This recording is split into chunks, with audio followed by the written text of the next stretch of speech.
Welcome to episode 24, season 2. Season 2. Can you believe that? Season 2. No, actually, I cannot believe that we've been doing this for that long. You'd think we'd have a bigger following by now. I'm surprised we have any following because we're so goddamn boring. Right. Just sad. I'm not going to argue with you. But hey, for those of you who've joined us, 3 miles in Paradox, as always, boom. 3 miles, you barely edged out by less than a second.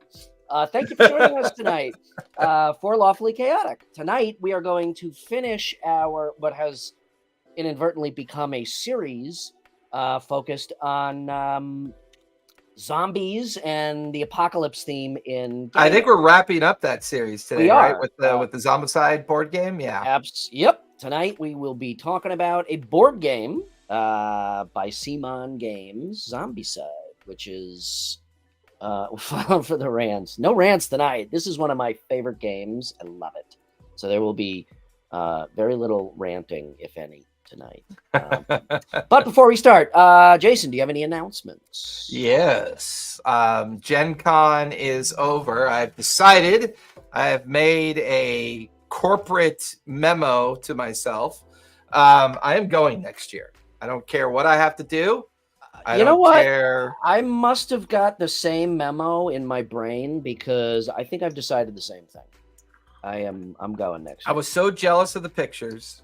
I was so jealous. I'll find something to rant about tonight, okay? If it'll make you all happy, because that's all I'm good for, right? Is the rant. There's your fucking rant. I was looking at the Bearded Nerds posts and a lot of the other posts. No, we haven't done that one. No. I will. I remember you mentioned it though. Yeah, I'll take a look at it. So the Gen Con thing wrapped up, and I was getting jealous of all the other folks that went, and evidently was their largest turnout in a very long time. So I'm definitely going next year. Zombie Rick Grimes. Two things. One, Daggerheart was revealed. It is a D12 system. And there are some videos posted in our Discord channel of some reviewers. I found the most interesting one, the comic book one, character sheet, because they had an actual walkthrough with Travis in regards to it. So I think that's a really interesting one to check out. Also, I now have the full set of the Walking Dead rules. It is a D6 system, and it is using where are you? Why can't I find you? You're the longest list. It is using the Year Zero system as well. Okay. So I am hopefully going to have all the rules memorized, and I will be offering a Walking Dead table probably within the next 2 to 3 weeks as well. I'm also really loving Candela Obscura. Our Monday night game is now Candela Obscura until the fall before we start season 2 of Pike's Promise. Loving it. I just got done wrapping up a 3-hour session with one of my private pay-to-play tables, and we were all screaming and laughing and jump scaring each other. Nice. For the whole second half of the session. We were having an absolute blast. Awesome. I really love the system that they've built for that as well. So I am not privy to the release date, but I have to imagine it's got to be soon. I'm thinking you're right. I'm thinking September. Yeah, I'm thinking September. And September is my guess, but don't quote me on that. That is based on you're quoting. I just clipped it. And now I'm going to publish it to my 4 followers. Yeah. Cool. Awesome. Well, speaking of Gen Con and Bearded Nerd, next week... Oh, I'm sorry. You got any more announcements? I was going to ask you, what do you got going on? What's your announcements? I got yet more Critical Role work. Thank you, team over there, for reaching out to me again. Such a weird corporate name. Team over there? Team over there? Yeah. No, I am just, it's still, after 30-year professional career in advertising, like every time I get an email or a call from Critical Role, it's the highlight of my career. You know, of course it is. Yeah. Right? You're a super nerd. It makes sense. Yeah, totally. So anyway, there is another project. I mean, they are always doing stuff. So I can't reveal anything. I'm helping out some more. So yeah, awesome. They signed a new D&D deal. I don't know anything about that. No idea. I will fact check that while you continue. They did just post that Taldore Adventure is now available on D&D Beyond, and in the Crit Roll store there are a couple of Wizards of the Coast books for sale. So 3 Miles, you may be correct. Well, there you go. If you've seen it, then yeah, that's probably accurate. But anyway, yeah, always happy to be working with them. It's some really cool shit coming out. So, otherwise, yes, speaking of Gen Con, I think we're going to have Brian Gomez, the Bearded Nerd, on next week talking about his trip to Gen Con. So nice. There is that. So yeah, let's talk about Zombicide. Yeah. Campaign 4 will be interesting. I thought Campaign 4 was going to be focused on Daggerheart. So yeah, interesting. Zombicide. So if you like, well, here let's intro this in. All right. If you like zombies, please buy this product. No, if you like board games, this is a cooperative board game. So I'm going to hold up one of the versions. So this game. Do you have the original one, the very first Kickstarter one that they sent out? I actually don't. I do not have the first one, and I did not. I discovered it after Zombicide Black Plague came out. I love Black Plague. So good. So I have but I didn't do the Kickstarter because I discovered it after it was already out. So Black Plague, let me back up.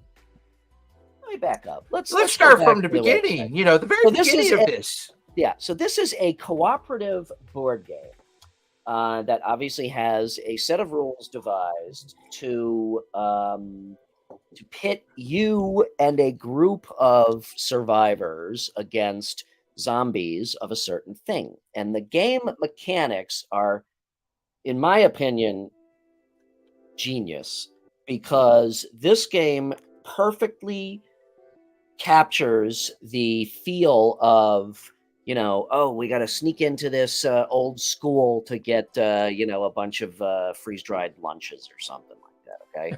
And you go in and it's like, be quiet. And there's a couple zombies and, we're okay sneaking around. And then bam, somebody trips or somebody fires a gun once and makes a noise. And then before you know it, within 4 turns, the board looks like somebody spilled out a tub of minis. Yeah. So it is really fucking awesome how it ramps up just like any freaking zombie movie you've ever seen. And you can go literally in 2 turns, sometimes even 1. You can go from, oh yeah, we're well on our way to winning this, to we are fucked royally. And the cool thing about this is they have reiterated the system. So there is Zombicide. Here are the core sets. I'm going to go back down to the bottom. I just cannot believe how big this has gotten. Yeah. So there's the regular Zombicide, and then some of the core additions to that are Prison Outbreak, Rue Morgue, Black Plague, and Green Horde are basically like D&D edition. There is Zombicide Invader, which is very Alien-esque. Okay. Nice. They are, they're zombie type aliens, but it feels much more like aliens, which is great because the mechanics work just as well. Night of the Living Dead game. I think I got to get that one. Zombicide 2nd Edition is a rethinking of the first one based on some rule updates from Black Plague and Invader. Undead or Alive is Western. Gear Up is another one on top of the regular ones. Marvel Zombies. Come on. And what is this? Is this Akira coming soon? I know, right? That's fucking awesome. Now we go down to the expansions. You got 1, 2, no, 2 for Western. Is that Supernatural? Join the Hunt. Yes, you've got Thundercats. You've got whatever the fuck this is. Oh, that's Batman. That's Dark Knight, Many Worlds, or something like that.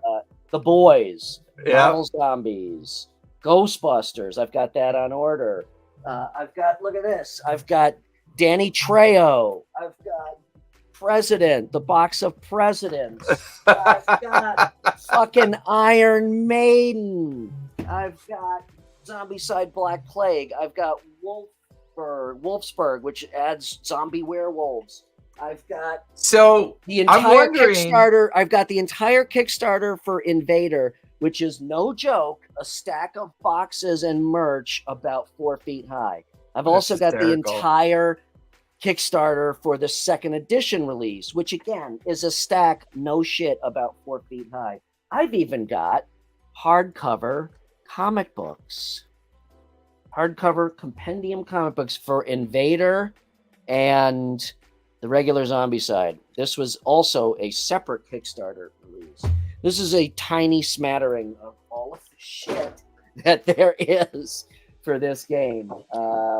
That's crazy. It's I've got no rest for the wicked. Well, and I'm definitely interested in the expansion for Toxic City Mall, because to me that's the quintessential zombie genre that I grew up in, was the idea of the survivors at the mall, which I've always I do have an obsession. Oh yeah.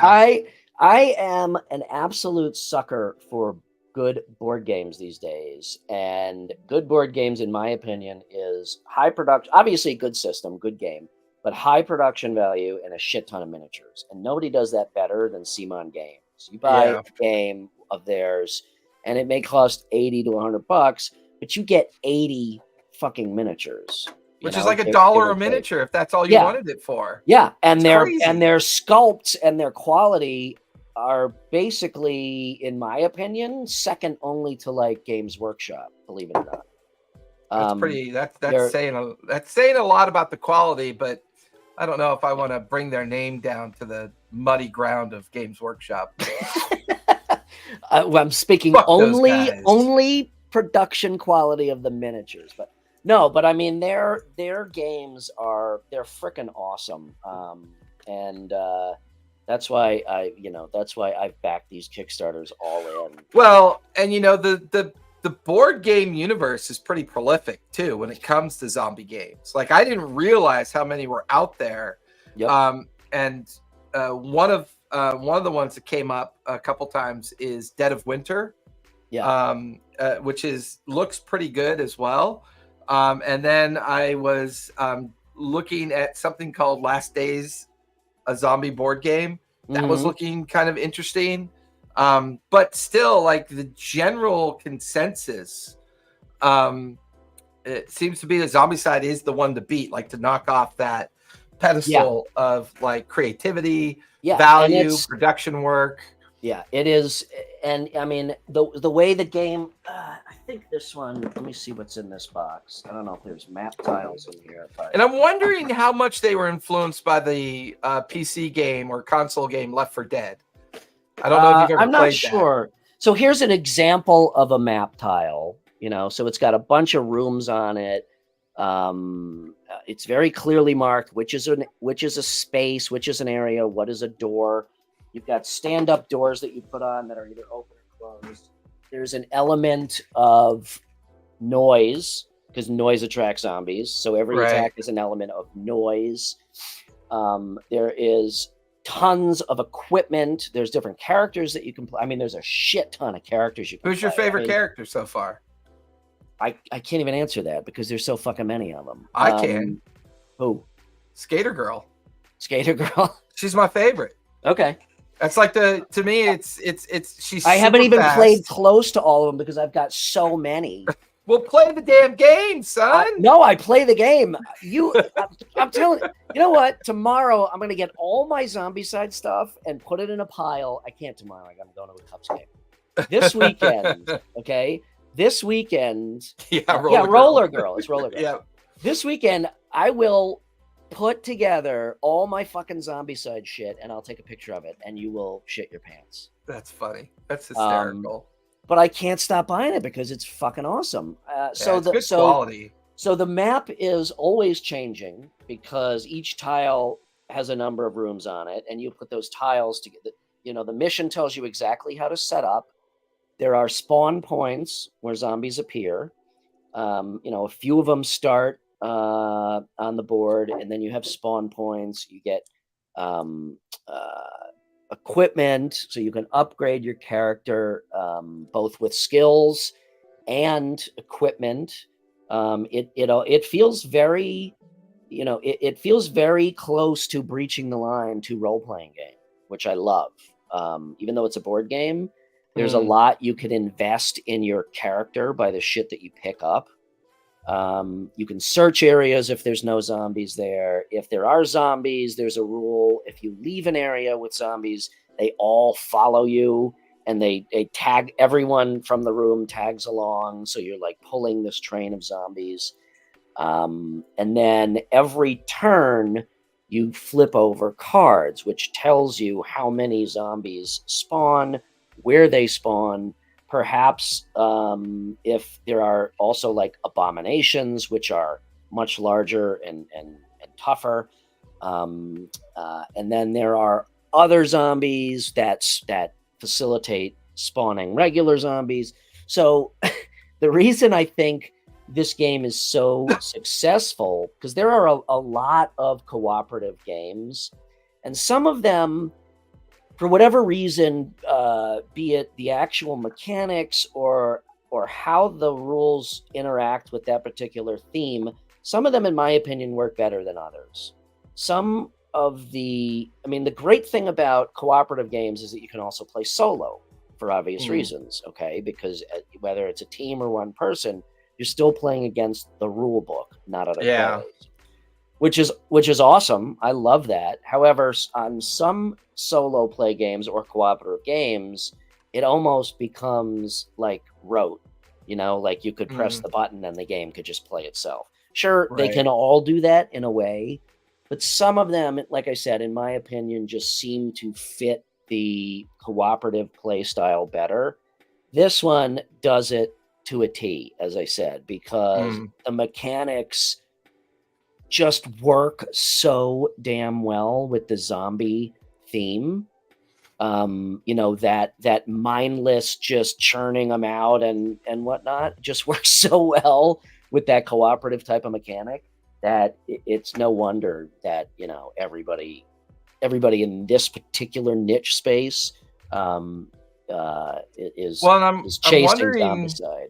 I wonder if the popularity of Zombicide, when it first rolled out of the Kickstarter world, not only boosted the idea of quality games coming out of Kickstarter, or board games, but also the idea of, over the last 2-3 years, the steady growth of cooperative gaming in general. This idea that cooperative gaming could be as fun, if not more fun, than contentious gaming or competitive gaming. From a certain standpoint. And it's interesting, and I'm glad you brought that up, because I wanted to talk also about, you know, not going back very far, and it probably correlates directly to COVID, okay, to the whole pandemic. Not too long before COVID, you know, Kickstarter was not a guaranteed, like, you know, we're getting published, right? I don't know. I don't have the metrics. I don't know what the percentage of funded projects was back then. Nowadays, with board games, with even a modicum of production value behind it, you're fucking funded in a day. And, you know, or you're funded, I should say, you are funded for sure. And if you are a company like CMON or Restoration Games or something like that, you're funded in a day. I mean, these games make 10 times. I think, and again, these are somewhat old figures, you know, so don't directly quote me, but I'm pretty sure I have seen these facts before. I think when CMON came out with one of these early Zombicide Kickstarters, or whatever, or Cthulhu Death May Die, that was the same. 200,000 seems to stick in my head as like, this is what it's going to take to produce a game. These games garnered over $1 million, 1.3, $1.4 million for fucking board game. And these are $100 games. And then if you get all the Kickstarter shit, which you got to do because it's all Kickstarter exclusive, you're in for $350. Yeah. And you know what? Like I said, the stack of shit that you get is just amazing. And to your point, I think the fact that everybody kind of rediscovered gaming during the pandemic and does this to be together, I think the cooperative aspect really helps with that also. Well, I can share a statistic. Okay. So for the website, before you read that, I would go out on a limb and say that CMON probably more than anybody else influenced the board game space with their early releases, both elevating the production value, the perceived value, and therefore the cost they could charge, and even the Kickstarter space. I would go out on a limb and say that it was them more than anybody else. And this game, I think, probably had a lot to do with it. So $6.1 million in 2022 of successful funding of Kickstarter projects in general. And year on year, it continues to grow and go upward. I think the success from Critical Role's Kickstarter, the success of Catalyst, CMON, and this very, very proactive way of getting people involved in how the evolution of a project comes into fruition, and giving people the opportunity of exclusive access, like a unique mini or a unique expansion or a unique kind of mission package. And if you're anything like me, you cannot, if you're buying the game, you can't not buy all of the fucking add-on shit. Your brain doesn't work that way. At least mine doesn't. So true. So true. Like, for example, if I go to Kickstarter now, like right now, as of midway through 2023, so it was 6.1 million last year. This year, they're already at 7.5 million. At halfway through the year. So, and they're only halfway through 2023, technically. Yeah. 89 million pledges. Wow. 89 million pledges. I mean, I have 244,000 projects fully funded. And I would like to see the statistic on how many board games are funded, what percentage of projects that are put up there are funded. I bet it is very high. I would say 80%. Well, I'm going to look up the stats for the original Zombicide. It's so funny because I still get, in fact, the Iron Maiden one that I got just the other day just showed up at the door. I'm like, oh, I remember ordering that a fucking year ago. And it just shows up. And then I got to hide it so my wife doesn't see it and fucking castrate me for buying more goddamn board games. So it's interesting. So I'm looking up all the Zombicide stuff. They, like, their core expansions regularly get between 20 and 22,000 pledges. Okay. Just their core expansions. Okay. So figure $100 times 100. So that's 2 million? I mean, I think it depends on how the Kickstarter is organized and how they're reaching their different goals. Sure. Yeah. So, like, for example, the Green Horde, because face it, orcs are popular. Yep. In fact, this particular core expansion did almost 28,000 backers. So when I go to the Green Horde, I can actually look at the funding period of 2017 of May through June. So 28 days of funding. Yeah. Is with the Green Horde. $1.1 million. Their initial pledge goal was $300,000. It earned $5 million. Oh, okay. So I'm fucking way off. $5 million. But it proves my point by a factor of 5. But what's interesting is, because this was back in 2017, the whole development of how to do the pledges was still not quite like one of the things that CMON seems to do is they don't offer unique awards in the early years, but as they've gotten, like for example, basically for $120, you got Zombicide Green Horde. So 24,257 people were Horde pledgers, right? They standard pledgers.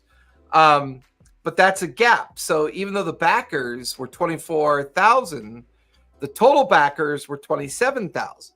So there were at least 3,000 backers that got different awards. So when you look at the older pledges, they're archived very differently. If I go and do Marvel Zombicide, right? Because that was their latest one. Actually, no, the Western one might have come out after, but do Marvel. Well, considering its brand just being Marvel alone might be interesting. If I'm correct on my facts, in 2020 or 2019, the board game industry was a $9 billion industry. No, I'm sorry, it was a $900,000 industry in 2019. Holy 900 million. Okay. These numbers are gonna blow your fucking mind. I love looking at shit like this. Okay. So Marvel Zombies came out in 2022. Yeah. And it was a funding duration of 16 days. Okay. And in 16 days, it made $9 million with 29,000 backers. What was their goal? 300. Their goal was $500,000. 500,000. Okay. Yeah. And I'm sure that's because of the licensing. Sure. Right. As a core game. Yeah. Their cost of production within the core game specifics. So probably not all that different. It's just the creation of the content. Yeah. Because they've already established their production values. So all the artwork's established, like the production values are there. They know how to churn them out. So I'd imagine when you start getting into these more expansive licenses, it's getting more expensive. Yeah, of course, to carry the license. But what's interesting is because this is a newer archive, all the pledges are available to look at. So their biggest pledge is the Devourer pledge that was worth $615. It had 6,200 backers. Yeah. So if you go look back at Invader or Zombicide version 2, if they're archived that way, you'll see my pledge there. I think they're both about 330 or 350. In fact, the standard undead pledge, the value box pledge, which is the $130 value of the box, was only 4,200 backers. That's what I'm saying. That's why they have mastered more than anyone else. They have mastered the fucking add-ons and the pace of it throughout the Kickstarter campaign. I mean, I've watched it and it's like there's a list of 50 fucking character minis that unlock at every level, in addition to to larger unlocks. And then they do this surprise thing like once a week or twice a week, or once a week or twice a week, something like that, where it's oh, and also you can get a whole box of extra, X or whatever, or extra dice. And like I said, you can't not buy that shit. You're like, that's why I'm more careful now when I go into a Kickstarter campaign, because I think to myself, okay, do I want this entire fucking thing or no? Right. And if the answer is no, I don't even bother with it. But it is interesting that their primary tag for the board game is tabletop games. Yeah. So their main search tab is tabletop games, not board games, but tabletop. Games. Well, I think that's another interesting way of approaching how they market and get the idea of their games out there, because they're marketing to the miniatures that's kind of unique to their release. Because you take a look at like Gloomhaven and some of the other miniature heavy games sitting there on the floor unopened for 2 years. a lot of those are $2-3 a figure when you start breaking down the metrics of the cost, right? So in Gloomhaven, I haven't opened the box yet, but there's maybe 20 miniatures in that box. Right. And the box is fucking enormous. It weighs 30 pounds and it was $100. Yeah. So or 100. Well, I paid 100. It's a $130 game or whatever. Right. So looking at Zombicide, it's I think they went with the tabletop games thing because even if they couldn't convince you to play the game itself, if they convinced you to buy a box of 80 miniatures, they know that you're getting almost $1.25 a miniature at that point. Yeah. And that's pretty cost effective of another way of selling a product. So this box, this is the Black Ops box for Zombicide Invader, the alien one. Nice. This one has 9 miniatures, okay? But it also has completely new rules. It has more maps. It has more tokens. It's a full expansion for the core game. Right. So as an expansion, how much was that one? Probably $30 add-on for the Kickstarter, or even maybe 25. So even at 9 miniatures, that's still only $3 a miniature on top of the copious amount of content you get. Right. You know, which one's that? This is Wolfberg. This is 26 miniatures, 2 game tiles, 2 map tiles, 4 plastic dashboards for your heroes. So again, this is a full. It's not some minis and a couple equipment cards. This is a full expansion box for the core game. Right. And how much was that one? This was also probably this one I bought retail. Okay. Okay, but for a Kickstarter add-on, this probably would have been 30. I'm guessing. Like 30 or 35. Well, which one is that again? This is Wolfsburg. So it adds zombie werewolves and rats, I think. No, just werewolves. And then again, it's like all the unlocks. And what's really cool in all of their games, they did this with Cthulhu Death May Die. They base their hero characters off of famous people, whether it be movie characters or real actors and actresses or political figures or whatever. That's why, I have Iron Maiden, I have Danny Trejo, I have the presidents, and they, in Cthulhu Death May Die, they have they name them different, but it's obvious that they have like Albert Einstein and Ernest Hemingway and Florence Nightingale and so the Zombicide Undead or Alive, which is their Dead West expansion. Yeah, I skipped it because again, I literally you just have too money. Now that one was $100. I don't have room for it because again, it wouldn't have been just the core game. It would have been a whole stack of add-ons. And it looks to be about a lot of miniatures, about 50 or 60 miniatures. Yeah. Are in it, and the core, its core release was $100. Yeah. For its main release, and I'm just like, but once again, $3.3 million, 21,000 backers. Mm-hmm. This is a cultural phenomenon. Like board game, Avalon Hill couldn't have hoped to do this good at its peak. Oh, even though it's been rebooted. Currently Avalon Hill's library still exists, but it's a more modern library than their old library.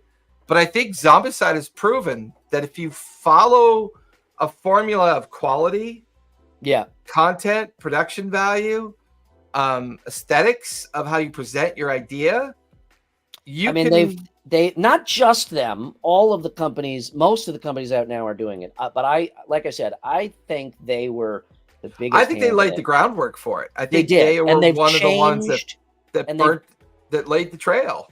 Yeah, and they've changed the consumer's perception of what a board game is. I mean, you remember buying games for birthday presents when we were kids? You can go to the store and you buy Monopoly for $20. Yeah, Payday, Monopoly, right? Life, $40 was an expensive fucking board game. Yeah. Now, 80 to 100 to me is normal. Because you get so much, because the price has gone up by a factor of 3, but the production value and what you get in that box has gone up by a factor of 10. So in 2019, the board game industry in the United States was estimated to be $2.69 billion. It is forecast to exceed $5 billion by 2025. And Wow. I think the estimates were somewhere around $9 billion by 2030. So there you have it. But yeah, this game, like I said, the game. So if we talk about the game itself, so obviously the D&D one, Black Plague, is very true to the fantasy formula. You know, there's no guns or anything like that. There's weapons and stuff, but you also have magic, you have spells, you have shit like that, so that the noise factor comes in. You have ranged weapons and non-ranged weapons. And then there are, you know, there the orcs. There's the undead, ghosts add-on, the werewolf add-on for that. The regular Zombicide obviously has all, you know, the fun toys to play with, from you know, pipes and bats to you know, to machine guns and so character development in Zombicide. Does it have a character development? Do you have that ability? It, from an upgrade standpoint, yes. You know what? I really should have pulled out like character cards and whatnot. Hang on. See, I've never even unpacked this fucking box. Everything is still wrapped up here. So let me see if there are characters. There are. This is like the worst unboxing video ever. Hey, so there's some cardboard here, and you throw that the fuck away, and then so here's what's in this box. Just, you know, just as a matter of interest. There's your minis and your character dashboards. I hope there's some.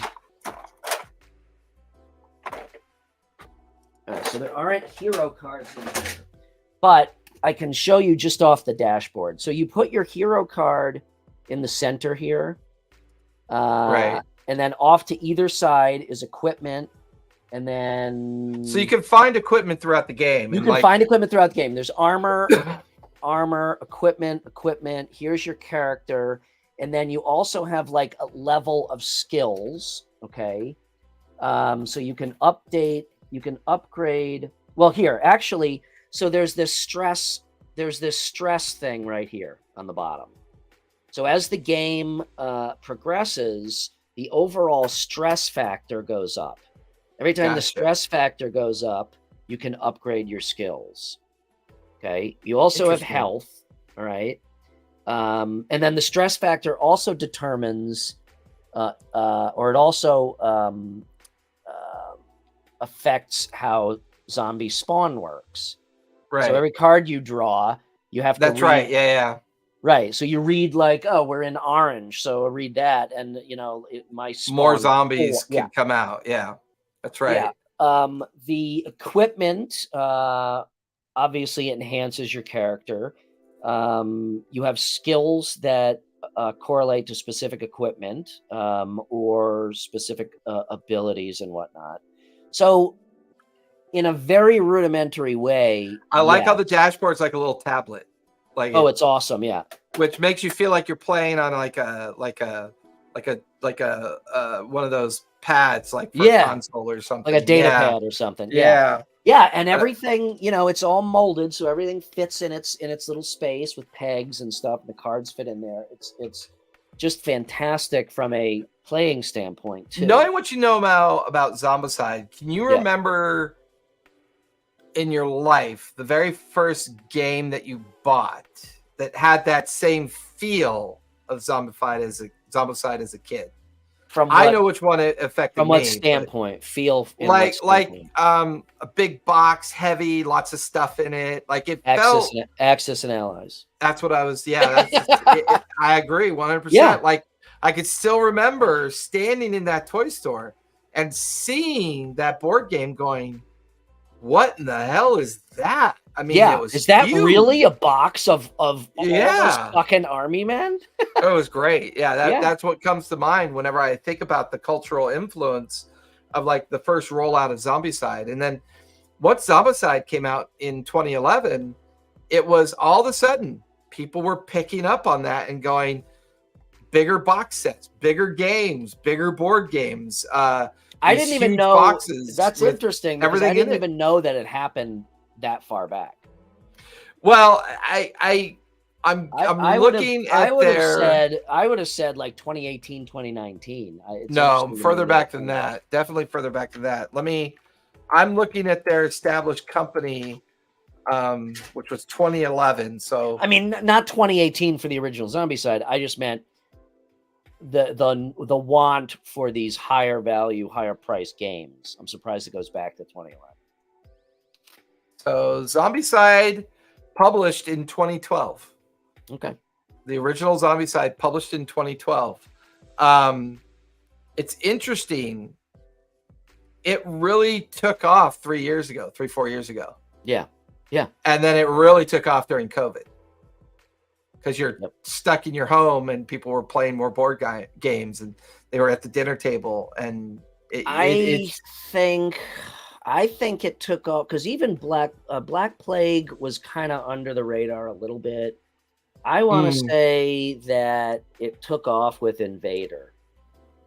Because that's when they really, like during the Kickstarter campaign, that was when it was really like, okay, there are literally 50 models to unlock at every so often pledge value. Well, there's a blurb here. It felt like they just didn't stop giving you more and more and more. There's a verb here about second edition that it was more campaign driven. Like you have a series of missions that make up a campaign. Correct. Which I think is very different from the first edition, where the first edition was isolated missions that you just did. Yeah. But now, since 2021, they're now introducing the idea of campaign. Yeah. Remember, I mentioned that in one of our previous shows we were talking about anthology or something, and I mentioned how Zombicide is the first board game to really kind of, not the first, but maybe one of the most popular one to kind of introduce that effect of when you finish mission one, keep your character card or write shit down because that'll carry over. Pandemic did that. Pandemic had a legacy version where, depending on the outcome of your first game, it could permanently change the So speaking of cooperative games, how does Zombicide culturally compare with the reboot of Dark Tower? Because I know you've gotten that one, right? Dark Tower? Mm-hmm. Yes. What are your thoughts on that comparable from a co-op perspective? I think Zombicide, I love Dark Tower. I've played it a few times now, and it is fantastic. The fact that the tower is almost alive. It's animated. It spins. It lights up. And it's integrated with an iPad or whatever tablet. Integrates with a phone, right? So you basically tap through. Very simple. You tap through this simple app that advances the rounds and tells you what to do. And actually, at certain points in the round, interacts through Bluetooth with the tower itself, and the tower does shit. Interesting. It is a fantastic game. It's a very different cooperative system than anybody else's. I think Zombicide's mechanics are better. So question, the new Dark Tower is called Return to Dark Tower? Yes, by Restoration Games. Now what's crazy is a 1981 copy of the original Milton Bradley Dark Tower game currently goes for $600. And how much was Dark? I forgot what I paid. So that too, I did the whole thing. Yeah, the Return to Dark Tower pledge is roughly $200. Yeah, and that's because you're getting the tower it's about 14 inches tall. Right.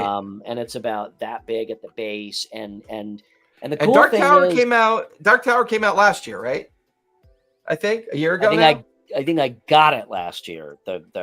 And then a year before that or more for the Kickstarter, yes. But they showed you during their campaign all of the engineering that went into the tower. It's more than just, lighting up and going, wah. It spins randomly, and these skull tokens drop through the tower, and where they land on the board after dropping out of these random shoots. You never know where they're gonna So spit Return out to from. Dark Tower. Return to Dark Tower came out in 2022. Yeah. It earned 4 million against the pledge goal of 850,000.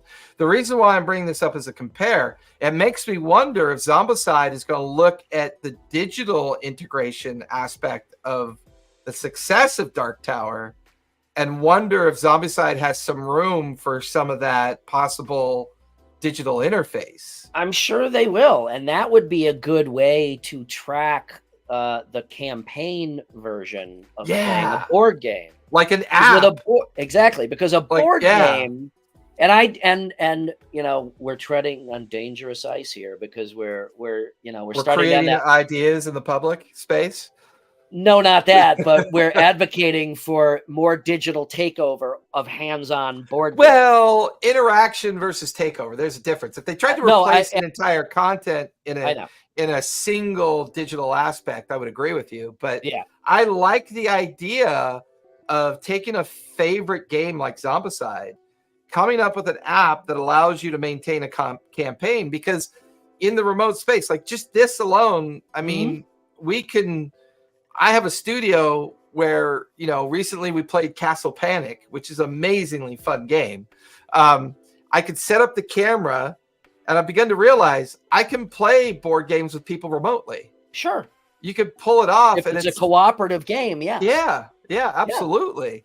Yeah, no, so I agree. I mean, I was going towards the ridiculous, you know.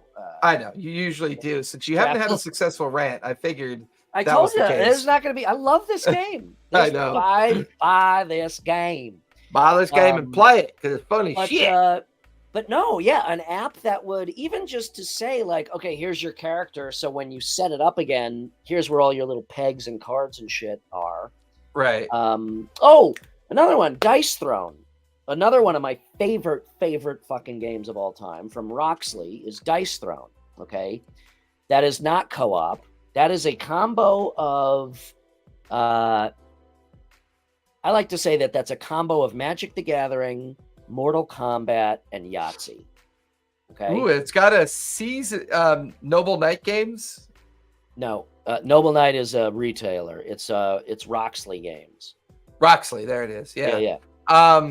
Interesting. I like the title, Dice Throne Season 1 board game. And they have Season 2, and they have Marvel version. Yeah. And they have Dice Throne actual cooperative. So Dice Throne is a head-to-head game where you have a player board. We're doing a completely different game. Well, no, but I think it. I'll keep it really high level. It's a head-to-head kind of card game. Okay. Right. It's not co-op. They came out with a co-op version that turns it into a dungeon crawl, utilizing the same mechanics as in their regular game. But you upgrade your character that stays between sessions, and you play it like a campaign. So you literally slip new cards into card sleeves, right, and keep your deck.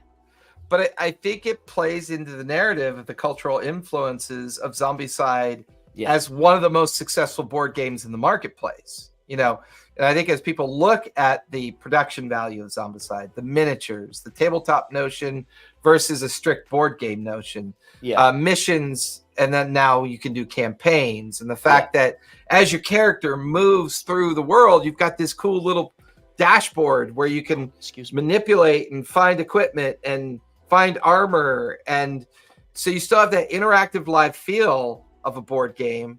You have the three-dimensional texture, and you have this immersion feeling of when you play the game. And I think when people look at that as early as 2011, it influenced the industry for the next 10 years for sure. And I think it's allowed people to be passionate about board games again. I would 100% agree with you on that one. Absolutely. I mean, people, you know, I can't tell you how many times, you know, even through my son's school, we have a mom and a dad's club, and we have game night, which is board game night. And it's amazing. Like, you introduce people who are not as familiar with the level that board games have achieved. and still think of a board game as Monopoly or Scrabble or shit like that. And you show them these games and they're fucking blown away, and people love them. I hosted for our dad's club at which is everybody is allowed. It's through the dad's club. I just want to say, because we've dealt with this. There's a variety of versions. Everybody's invited. Yeah. Everybody's got a little bit of daddy in them. I'm not going to touch that. But I hear that. I hosted. We had 2 tables of the game Horrified, which is also cooperative. Classic movie monsters and classic mythological modern monsters, and it's a cooperative game. And again, it's 2 different themes, different maps, but the same mechanics, very similar. You could even, probably mix and match, but we had 20 people playing, or maybe 18 people playing on 2 tables. So here's and people loved it. Here's a fun board game cost analytic that I like to pull out from time to time, because a lot of people struggle with the cost of board games sometimes, the new modern cost of board games. Yes. So let's say they're not familiar with the production value of what you're getting in that game. But this analytic is fun because it looks at it a little bit differently. Okay. You spent $100 on a board game that you play for 500 hours a year. You're spending 20 cents an hour to play a game. I know where you're going with this. So aesthetically, while the production value gives you this amazing experience, once again, it's how you choose to invest the entertainment value of your time, right? If you're going to sit down on a weekend and play this board game for like 5, 10, 12, 15 hours on a weekend with a bunch of friends or family, and you do that 20 times a year, you're only spending 20 cents. Well, every time you sit down. How much does it cost for even 2 of you to go out for some drinks for a night? Or no, even more, kind of like in an analytic kind of perspective, it costs 2 people to go to the movies now for $100, right. And that's for a 2-hour movie. So your $50 an hour rate of your investment of time. So even $100 board game is still a fucking bargain. It's still the cheapest bargain you can get for its entertainment value, as long as you're actually having fun. You're having fun playing it.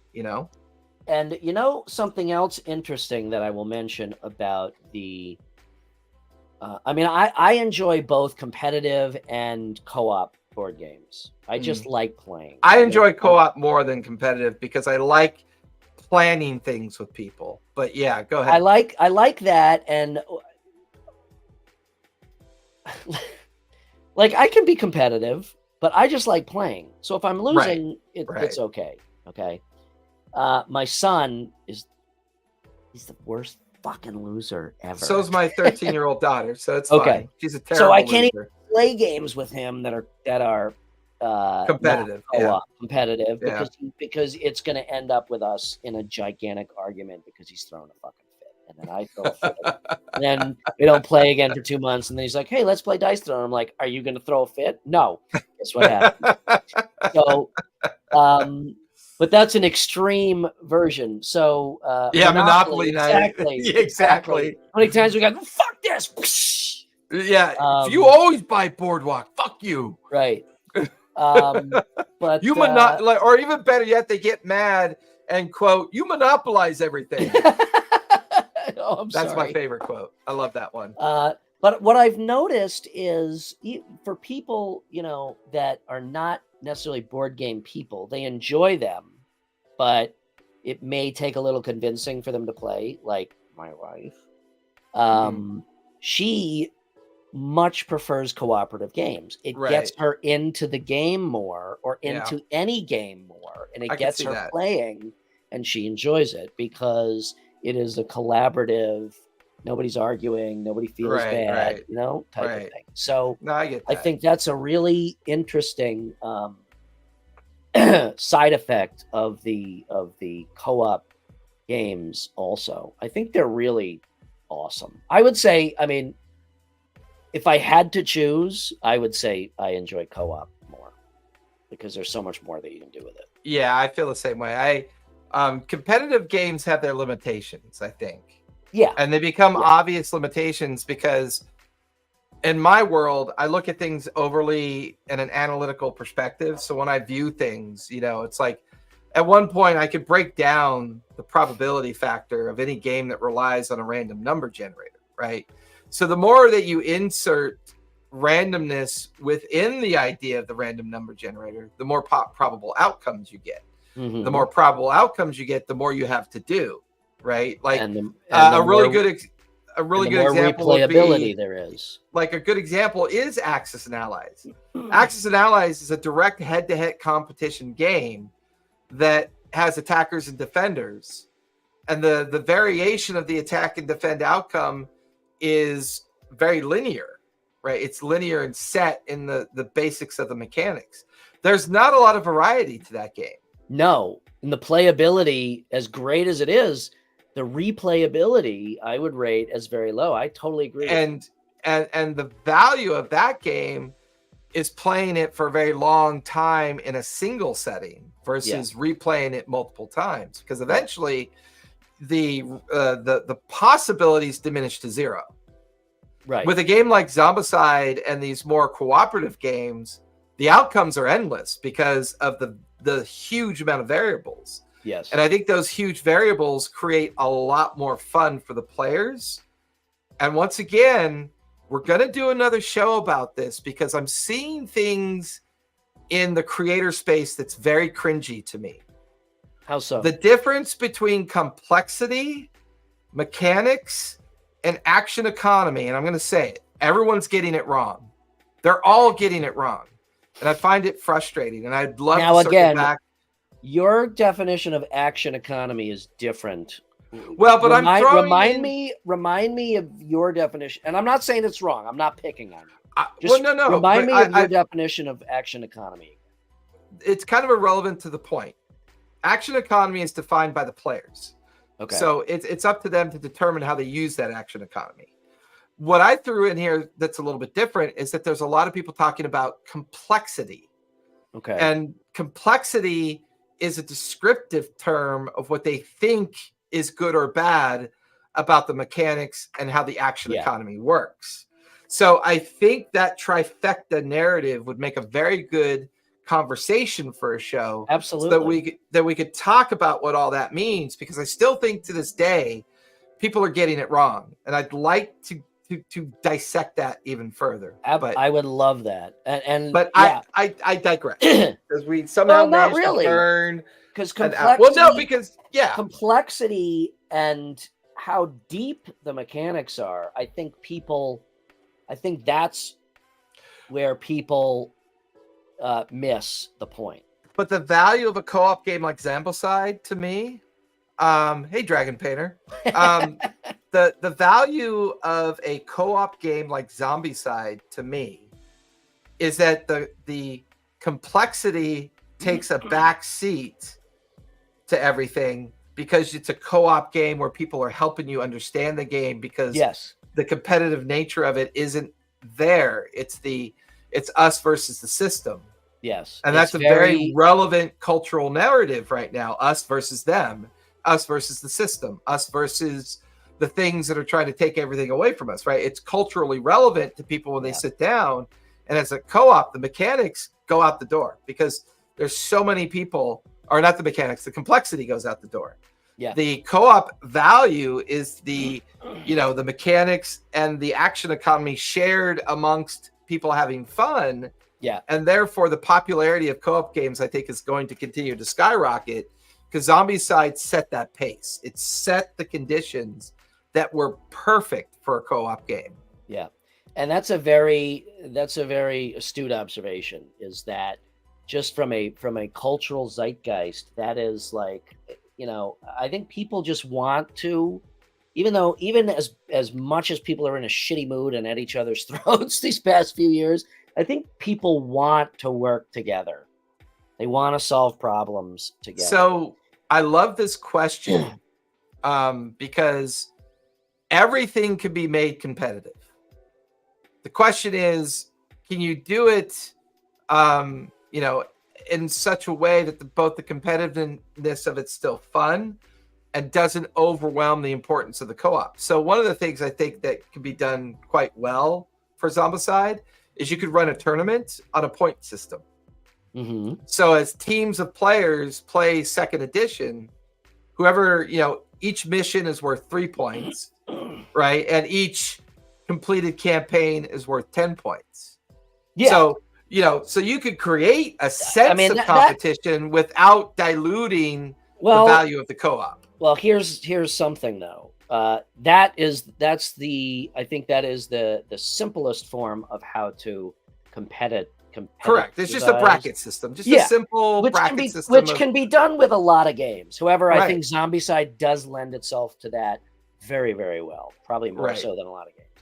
You could, because the way the mechanics work, you could pit two teams against each other, trying to achieve the same or different goals and have points awarded for completing those specific goals. So maybe you have 4 people in this band and 4 people in this band, and you are competing for points. And I want to say, thinking about it, that the mechanics would actually allow for almost like an every man for themselves, because the system of damage and whatnot, I don't think there's any reason why you couldn't direct an attack on a hero, on a survivor, just as easily as you could one of the zombies. I'd have to play test it, but you probably could do that. And I think you can get into really fun competitive bracketing too. Best zombie kill, highest number of zombies killed, best player death. So you can have Team A, Team B doing the exact same second edition, and they get points for mission completion. They get points for campaign. Or lay out a large enough map. That's kind of a cool idea. Well, the missions are very, all the maps are set. They tell you where to place everything. All the, here's a door, here's a unexploded mine, here's your goal, blah, blah, blah. You could, though, there's no reason that you couldn't, if you've played the game enough and you got a feel for a balanced mission, there's no reason that you could not come up with your own mission and create a fucking room-sized map, you know, and make it like an Escape from New York thing, where there's like 4 teams and the map is literally like 40 feet square, and it's like, okay, you're all here and you got to get to the center of town and get fucking helicoptered out. Yeah, I mean, I love it. That's a Left 4 Dead reference right there. That's a total Left 4 Dead reference right there. Yeah, yeah. But I think the mechanics would support it. Like I said, if you like board games, if you like co-op games, if you like the zombie theme, I would absolutely check this game out. All you need is one of the core boxes. That's all you need to play. You don't need all. And I would even recommend buying either Zombicide 1 or 2. They're both core games. They're both playable the way they are. 2 is more refined rules, but 1 is not obsolete. Right. Correct. Yeah. For a 12-year-old board game, that's not half bad. Yeah. And all of the different iterations, it's all the same base mechanics.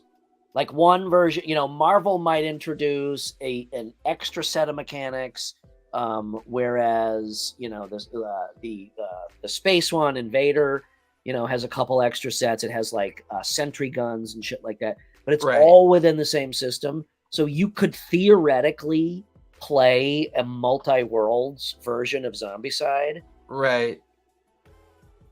Kind of cool. Well, we did it again. We blew an hour. So, I like I said, I love this game. We got to start doing more fucking board game reviews. I desperately want to get my hands on Dark Tower. I'd love to do a chat about Dark Tower. Dark Tower is phenomenal. I think we're probably overdue for some D&D board game, like Gloomhaven and some of the other ones that have been coming out. Talk about those. But next week, I wasn't kidding when I said Gloomhaven has been sitting on my floor for a year and a half. Temple of Elemental Evil board game sitting on our shelf over here too. So and I've never opened it. Ours we've played a couple times. It's a lot of fun. Yeah. So next week, hopefully, fingers crossed, I the think bearded nerd. I think so. I want to hear about Gen Con. The following week, I would like to bring up a topic about AI art in WotC. I think the arguments are stupid. I think people are stupid. I think that's gonna be. You guys want rants? The rants are going to be happening on that one. Absolutely. Tune in 2 weeks from now. Yeah. There's creators, and then there's the reality of the world. Guess what? You don't go into a pub anymore and talk about underwater basket weaving. You know why? Because it's fucking obsolete and the world's moved on.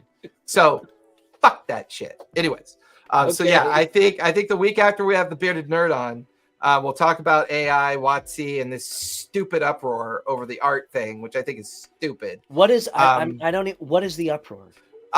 They used AI art in the Bixby's Giants book.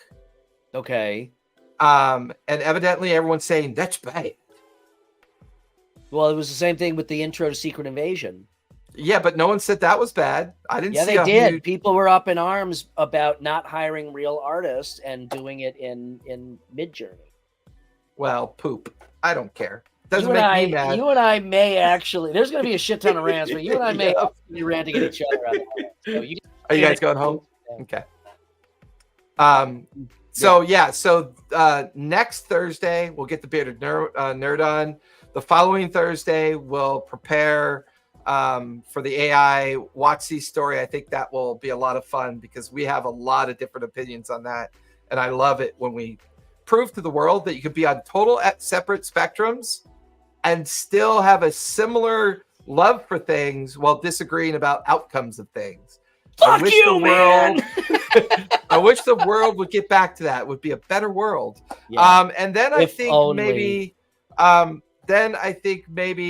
Daggerheart video about the rules and what does it mean in the D&D world when it comes to D12s.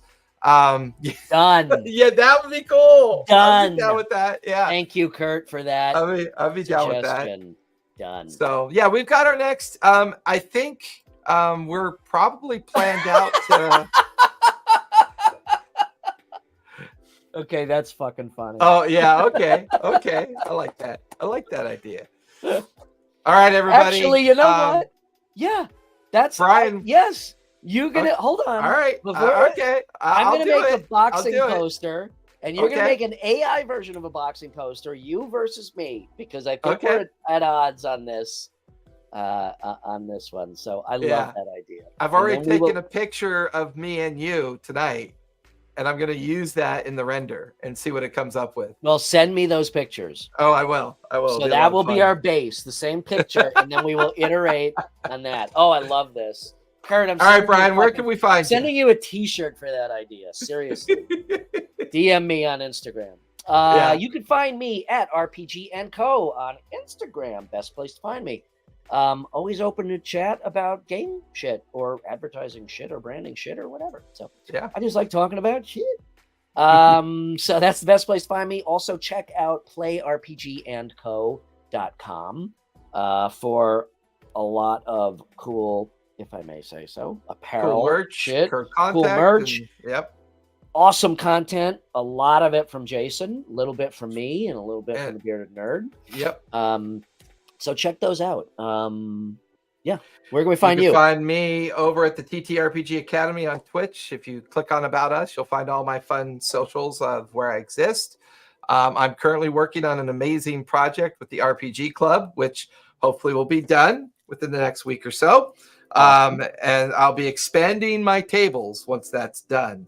I've got a good number of tables wrapping up, and I'm getting ready to reboot those tables, including introducing a Walking Dead table. I'm going to introduce another Candela Obscura table. And then I've been working on a table called A Thief's Journey, which is based on the movie release, which will be a lot of fun.